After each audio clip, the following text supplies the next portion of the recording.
路中段啊，前面咧故事帶啦，咁啊見到呢隻好球，第二位外面上華聖甲率先走上去先，再開始轉緊翻中間啦，之後並吹追就落在其中大外角咧就整咗時機，等緊外攔住個永長勝啊，入正出直路啦，前面上華聖甲走咗出嚟先啊，外面醒少少一陣。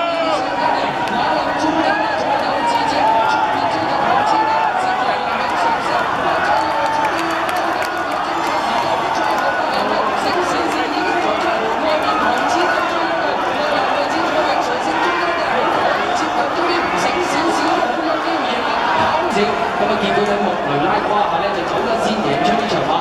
外面追上嚟咧，8號馬就係呢隻唐黐豆啊，中間位置好球。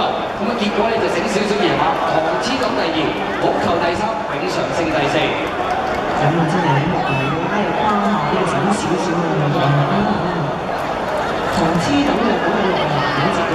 跟住第2位外邊灰馬咧就係呢隻有志者進佔第2，望空咗啦。外面好球走咗上去，反而內欄第4位嘅馬匹能入呢隻咧就勝利精彩，眼就白衫啦。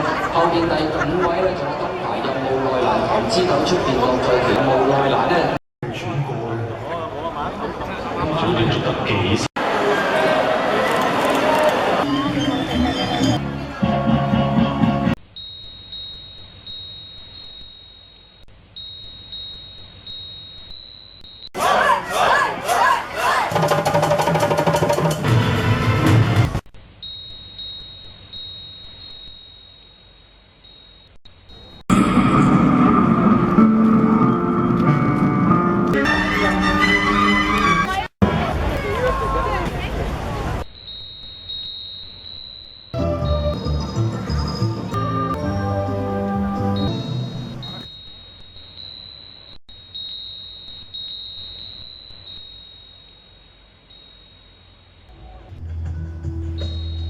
精心設計嘅，我哋